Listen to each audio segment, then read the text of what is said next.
출애굽기에 또 어떤 내용이 나오냐면요, 창세기부터 신명기까지 율법이라 그랬잖아요. 그래서 출애굽기에 하나님의 법 내용이 나옵니다. 출애굽기 법전이라고 이렇게 이야기하는데요, 거의 이게 기본이에요. 기준이 되고, 이 출애굽기 법전에서 이어서 레위기법, 그 다음에 민수기법, 신명기법이 이렇게 나오는 걸 볼 수 있는데요, 출애굽기 법전의 전체적인 내용을 보시면, 네, 화면을 보시면 이렇게 볼 수 있습니다. 잠시 강의를 조금씩 멈추시고 나오는 화면을 법전이 이런 내용이 있구나, 출애굽기 법의 내용이 이런 거구나, 외우시진 않으셔야 돼요. 이렇게 익숙해지시기만 해도 좋을 것 같습니다. 법의 내용을 잠시 한번 살펴보도록 하겠습니다.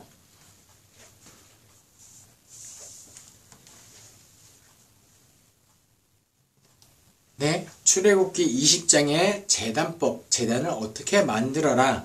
그 다음에 21장에 종에 대한 법, 그 다음에 보복법, 어떻게 죄를 지은 사람에게 어떻게 보복해야 될지를 알려주고 있는 법이고요.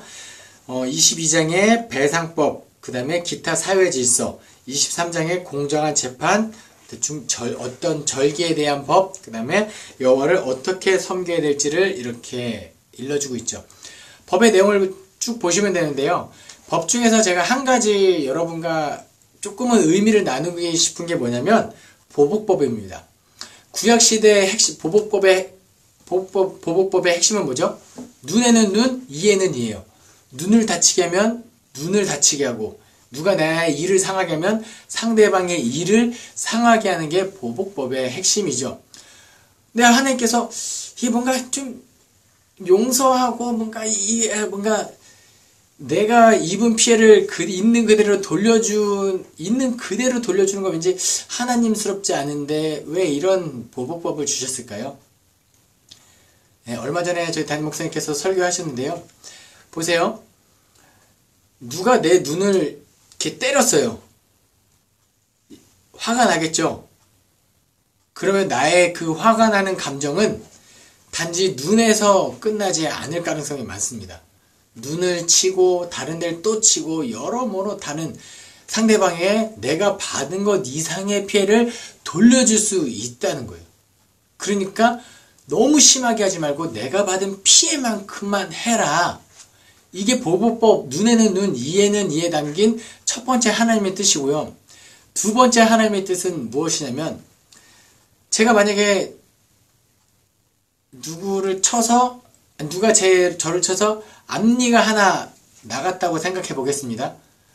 그럼 제가 똑같이 하면 되죠. 눈에는 눈, 이에는 이니까. 그래서 제가 주먹으로 그 사람을 쳐서 정말 제가 빠진 앞니만 정확하게 할 수 있을까요? 제가 만약에 눈에는 눈, 이에는 이에서 앞니만 뺄라 그랬는데 옆에 송곳니까지 같이 빠지면 어떡하죠? 그럼 그 상대방이 또 제 송곳니를 이렇게 해야 되나요? 아니에요. 정말 온전한 피해를 동일하게 돌려주는 거 쉽지 않습니다. 그러면 어떻게 하나요? 어지간한 건 조금은 참아주고 용서하라는 하나님의 깊은 뜻이 담겨져 있는 거죠. 보복법은요, 눈에는 눈, 이에는 이, 이게 아니에요. 그래서 예수님께서도 구약시대에서 눈에는 눈, 이에는 이라고 말씀하셨으나 새롭게 가르쳐 주신 법이 뭐죠? 원수를 사랑하라. 예수님께서요, 하나님께서 주신 율법의 정신을 완전히 반해서 새로운 가르침을 주신 게 아니라 원래 그 율법에 담긴 하나님의 온전한 정신, 하나님의 뜻을 신약시대에 다시 한번 일깨워 주시는 거예요. 너희 그렇게 악랄하게 눈에는 눈, 이에는 막 눈에 쌍심지를 키고 보복하는 게 아니라 거기에 원래 담긴 하나님께서 용서하기를 원하는 하나님의 뜻, 원수를 사랑하는 마음을 신약시대에 가르쳐주고 계신다라는 겁니다. 이렇게 출애굽기에서 언약을 기억하시고 출애굽시키신 다음에 십계명, 그 다음에 성막 짓는 법, 그 다음에 이런 내용이 출애굽기에 나오고 시내산에 도착을 하죠. 시내산에 도착해서 이스라엘 자손들이 언약식을 체결하는데요, 제가 말씀드렸죠. 창세기부터 신명기 중에 가장 핵심 책은 레위기라고요. 레위기 지난주에 보여드렸던 표시를 보면은 이 레위기의 구조, 율법서의 구조를 보시면 레위기가 핵심입니다. 레위기는 또 거기서도 뭐가 핵심이라고 말씀드렸죠? 예, 대속죄일. 그리고 레위기만 따로 쭉 떨어놓고 보면 어떤 내용이 나오죠? 대속죄를 중심으로 네, 제사 어떻게 속해질 수 있는지, 그 다음에 제사장의 역할, 하나님께 제사를 드리는 제사장들의 중요한 역할들이 나와 있고요. 그 다음에 이스라엘 그 백성들이 실제로 어떻게 거룩한 다양한 생활 규정들이 나오고, 중간에 핵심 내용 대속죄일이 나오는 것을 볼 수 있습니다. 어떻게 거룩한 존재로 우리가 살아갈 수 있는가, 레위기가 이야기하는 거예요. 레위기의 핵심은 인간들이 거룩할 수 있도록 그 역할을 부여받은 중요한 사람들, 레위인의 규정을 이야기하고 있는 건데요. 거룩하게 되기 위해서 제사를 드립니다. 속죄제를 드려야 돼요. 이 속죄제에 큰 세 가지 요소가 있는데, 첫 번째는 성막입니다. 어디서 제사를 드릴 수 있게 하는지 성막이 중요하고요. 두 번째로는 제물입니다. 사람의 죄를 대신 전가시킬 희생 제물이 필요해요. 그 다음에 또 그 잡은 제물을 가지고 하나님께 나아갈 수 있는 제사장, 성막, 제물, 제사장이 제사의 핵심인데요. 이 모든 것을 담당하신 분이 누구죠? 예수 그리스도. 히브리서에서는 그래서 예수 그리스도를 어떻게 표현하시냐면 우리의 성막이시고 대제사장이시고 단번에 드려지는 희생 제물이다, 이렇게 표현하고 있습니다. 나중에 다시 한번 기회가 되면 히브리서에 나온 예수 그리스도의 모습에 대해서 한번 나눠보도록 하겠습니다. 레위기에는 그 다음에 어떤 내용이 담겨져 있냐면요, 초반에 5가지 제사, 번제, 소제, 화목제, 속죄제, 속건제의 내용이 담겨져 있어요. 여러분 그 제사 내용을 보시면은 어떻게 각을 뜨고 이렇게 나오잖아요. 이게 정말 구체적으로 어떤 의미를 담고 있는지 보다는 제사의 형식을 제가 한번 말씀드리도록 하겠습니다. 첫 번째 번제는요, 사람이 이 제물을 잡고 가죽 외에 어떤 것도 취할 수 없고 온전히 하나님께 드려야 되는 게 번제입니다. 레위기에서 첫 번째 나오는 제사 번제는 그런 거예요. 하나님께 온전히 드리는 제사. 두 번째는 소제인데요. 원래는 우리는 피 흘림의 제사를 많이 이야기합니다. 양을 희생시키고 피 흘림의 제사를 이야기하는데, 누군가는 그 곡식의 제사도 드릴 수 있거든요. 그게 소제입니다. 곡식으로 드리는 제사가 소제입니다. 꼭 피 흘림이 아니라 꼭 짐승을 잡지 않아도 우리 곡식으로 제사를 드릴 수가 있어요. 근데 곡식을 드릴 때 당연히 아무거나 썩어 없어지고 막 냄새나는 그런 쌀이 아니라 내가 가지고 있는 것 중에 가장 온전하고 순전한 곡식을 가져다가 제사를 드려요. 소제는 곡식으로 드리는 제사인데, 여기의 핵심은 뭐냐면 기름을 넣고 유향을 넣고 함께 템으로 하나님이 받으시기에, 하나님이 기뻐하시는 향기로운 제물이 돼야 한다는 거죠. 화목제는 무엇이냐? 제가 지난번에도 말씀드렸는데, 내가 감사한 일이 있어서 뭔가 하나님께 기쁨이 드리고 그 감사한 일을 이웃과 나누기 위하여 짐승을 잡는 거죠. 그래서 큰 짐승을 잡아야 된다라고 말씀드렸습니다. 당연히 화목제 때 드렸던 짐승은 이틀까지는 먹되 3일째는 먹으면 안 된다. 왜요? 나눠 먹어야 하기 때문에, 그리고 오래 두면 상하기 때문에 나눠 먹는 게 핵심이에요. 화목제의 제사는. 그 다음에 속죄제와 속건제인데요. 이 두 가지 제사는 죄를 속죄하는 의미가 있습니다. 죄를 거룩하게 만드는 제사인데요. 속죄제는 어떤 성격이냐면, 특별히 내가 어떤 규정을 어기는 죄를 짓지 않아도 나는 늘 하나님 앞에 죄인입니다. 그렇죠? 그렇기 때문에 날마다 하나님께 회개하기 위하여 드리는 제사가 속죄제예요. 속건제는요, 실제적으로 어떤 규정을 어겼기 때문에 내가 도둑질했거나 다른 사람을 때렸거나 다른 사람에게 해를 입혔거나 할 때 그 죄에 대한 죄값으로 보상을 하고 드리는 제사가 속건제입니다. 속죄제와 속건제는 그런 차이점이 있다는 거 여러분들이 기억하시면 좋겠습니다. 그러니까 속건제는 눈에 보이는 뚜렷한 죄가 없으면 안 드려도 돼요. 근데 속죄제는 아니죠. 모든 사람들이 당연히 그리고 마땅히 드려야 되는 제사가 속죄제인데요. 속죄제는 당연히 죄를 속하는 제사이기 때문에 피 흘림이 있어야 돼요.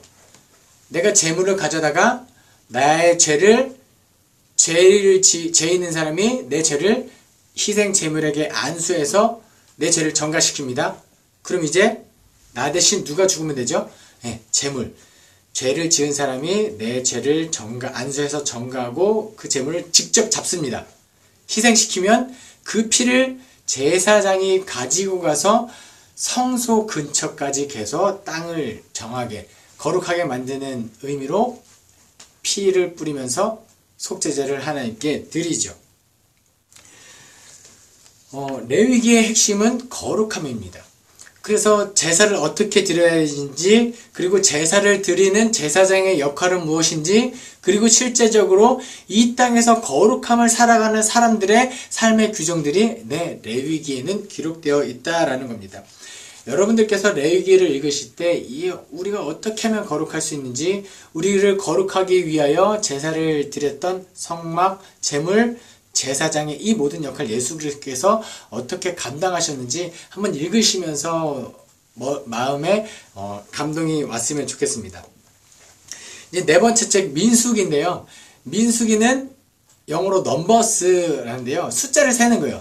백성민, 숫자 수. 백성들의 수를 센 이야기 이거입니다. 왜 백성들의 수를 셌을까요? 이제 시내산에서 언약을 맺고 약속의 땅 가나안 땅으로 출발합니다. 여기서 가장 중요한 건 누구냐? 인원수를 체크하는 거예요. 근데 단순히 인원수를 체크했다기보다는 역시 하나님이 언약을 기억하셔서 그들을 광야로 이끌어냈지만 그곳에서도 여전히 생육하고 번성했다. 그래서 하나님께서 세는 거예요. 저는 이 의미가 담겨있다고 생각합니다.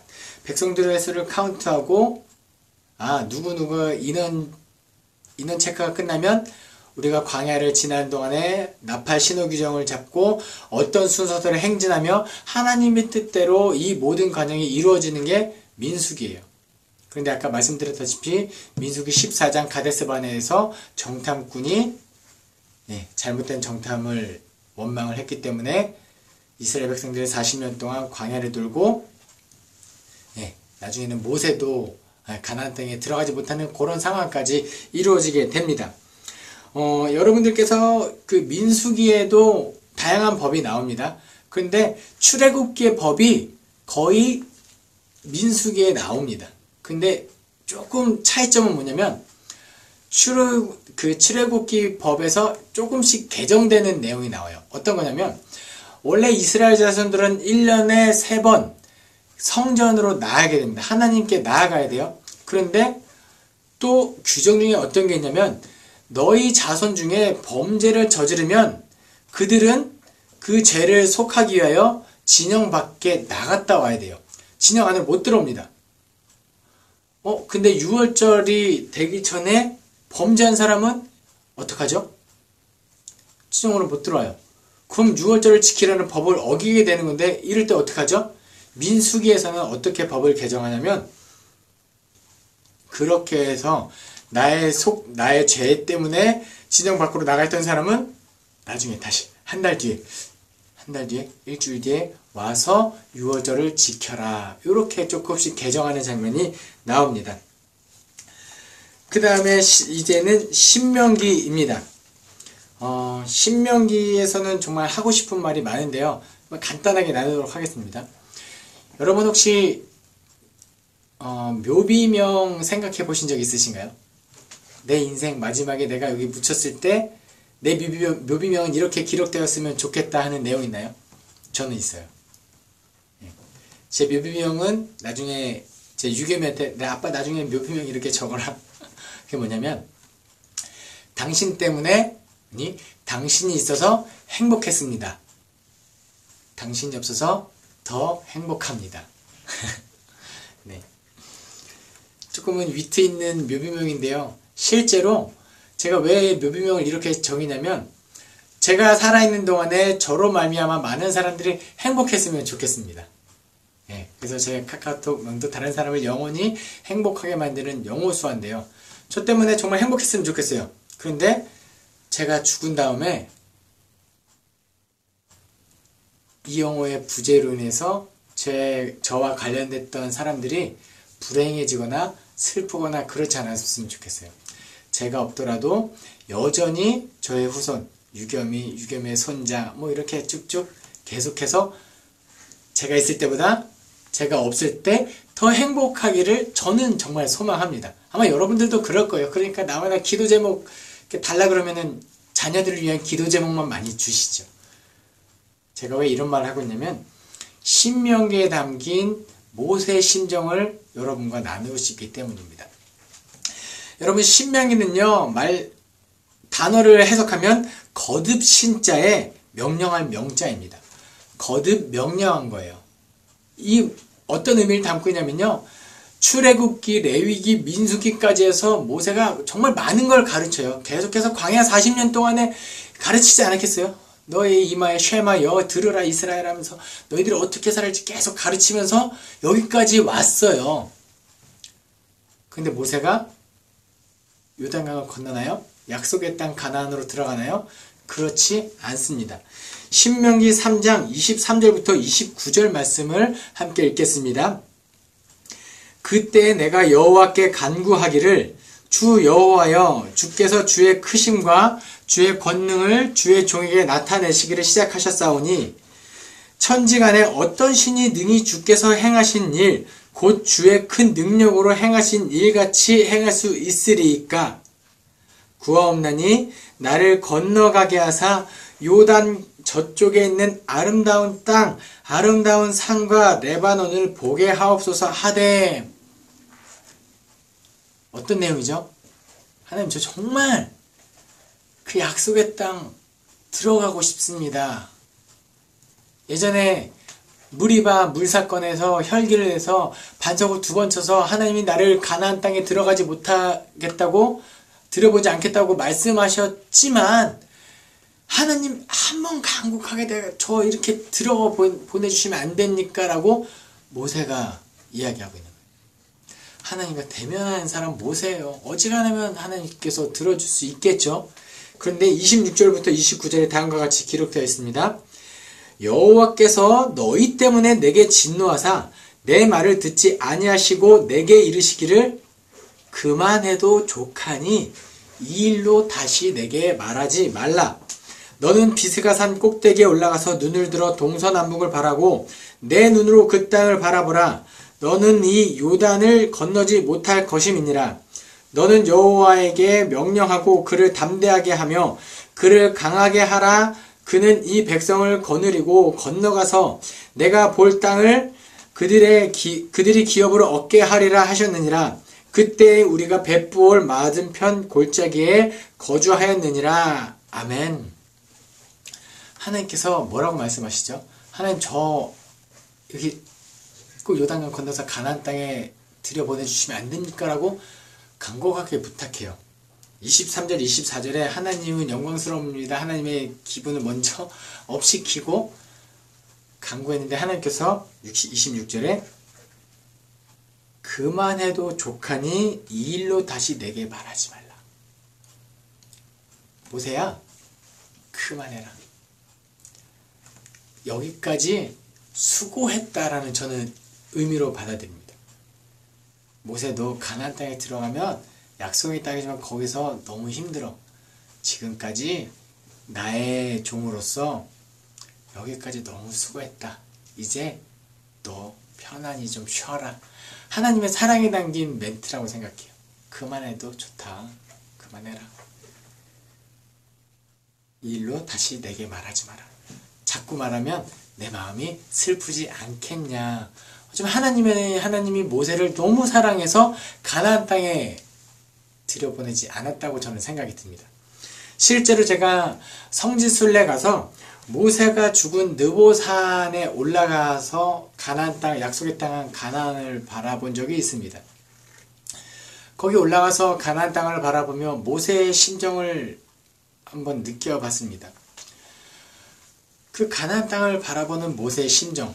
하나님이 나를 저기를 들여보내 주셨어야지. 왜 나를 하나님 너무한 분이야. 이런 마음으로 느보산에서 죽었을까요? 아니면은 그 적각골에 흐르는 땅, 약속의 땅, 나는 비록 들어가지 못하지만 우리 후손들이 들어가서 살 그 적각골에 흐르는 땅을 바라보며 흡족했을까요? 나는 못 가지만 하나님, 우리 자손들은 저기서 잘 살게 해주십시오. 거기서 정말 행복한 삶을 살게 해주십시오. 이런 마음으로 죽지 않았겠습니까?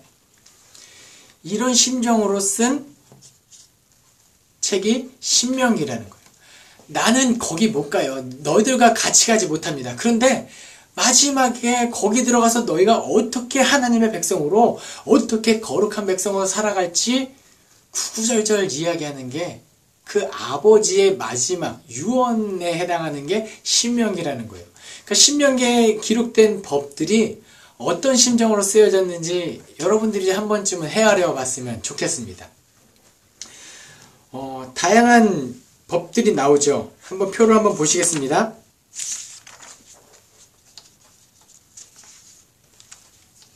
종교법, 공직자 관련 규정, 생활 관련 구절. 우리가 법, 신명기 법 이렇게 하면 딱딱하다고 생각할 수 있는데 이 법을 일러주는 모세의 심정으로 읽으면 단순히 차갑고 딱딱한 법이 아니라는 걸 느끼실 거예요. 네. 화면을 잠시 돌리면서 이 법의 내용을 한번 보시면 좋겠습니다. 신명기 법전에 여러 가지 규정들이 있는데 딱 네 가지만 함께 나눠보도록 하겠습니다. 17장에 왕 관련된 규정이 나옵니다. 왕은요, 그 사사시대, 여호수아 시대 지나고 사사시대 지나고 나중에 사무엘 때 사울왕이 처음 세워지는데 신명기에 이미 이 왕에 대한 관련 규정이 있었다는 거예요. 뭐 이거에 대해서 다양한 해석들이 있겠지만 왜 제가 이 왕 관련 규정을 여러분에게 나누고자 하냐면 한번 생각해 보세요. 솔로몬이 진짜 괜찮은 왕이었거든요. 너무 훌륭한 왕이었어요. 어떤 면에서는 다윗보다 더 하나님께 일천번제 지내고 하나님 앞에 겸손해서 많은 것을 구할 수 있었지만 듣는 마음, 겸손하게 듣는 마음을 구했던 왕이 솔로몬이에요. 근데 그 솔로몬 왕이 어떻게 그렇게 한 번에 타락했을까? 왜 타락했을까 생각하시고 신명기 17장 왕 관련 규제를 한번 보세요. 형제 중에 한 사람을 왕으로 세울 것이다. 병마를 많이 두지 말아라. 병마를 얻으려고 애굽에 가지 말아라. 아내와 은금을 많이 두지 말아라. 율법책 등사본을 평생 옆에 두고 읽어라. 좌로나 우로나 율법에서 치우치지 말라라고 왕에 관련된 규정이 있어요.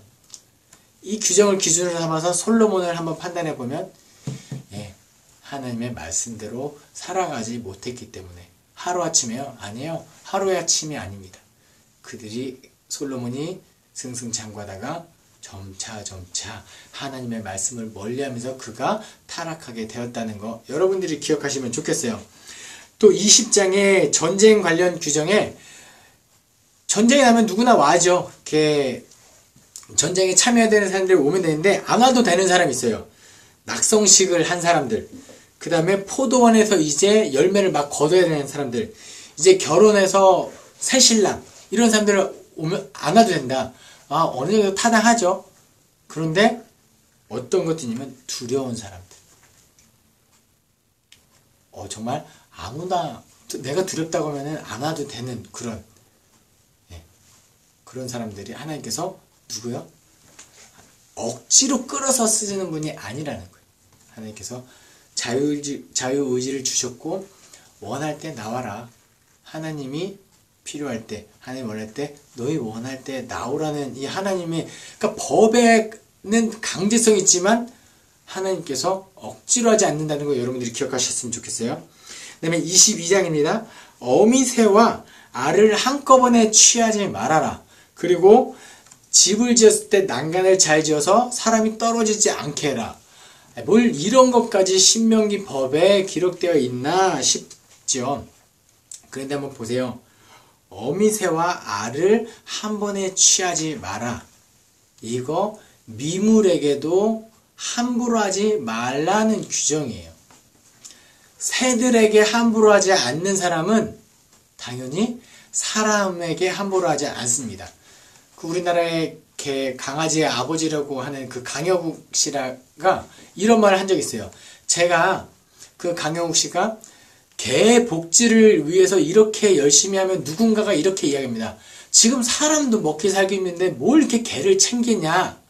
그때 이 강여국 씨가 뭐라 그러냐면 개의 복지가 아무리 좋아져도 사람의 복지보다 좋아질 수 없습니다. 그러니까 개의 복지를 신경 쓰고 개의 복지가 높아지면 사람에 관련된 복지도 더 좋아질 겁니다.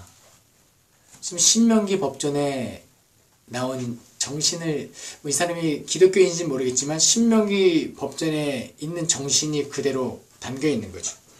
어미새와 알을 한 번에 취하지 말아라. 그를 미물조차 귀히 여기면 사람을 향한 복지, 사람을 사랑하는 마음을 더 높아진. 그러니까 이 신명기의 약자보호법이 이 규정에 그대로 담겨져 있다는 거예요. 난간 규정도 마찬가지입니다. 마지막에 아말렉을 지워버려라. 이 아말렉을 지워버리는 내용이 여기 나오는데 이걸 사울 왕이 할 수 있었는데 이 사울 왕, 네, 여기는 나중에 기회가 되면 또 나누도록 하겠습니다. 창세기, 출애굽기, 레위기, 민수기, 신명기까지 전체적인 내용과 중간중간에 우리가 기억해야 될 것들, 중요한 내용들을 한번 짚어보았습니다.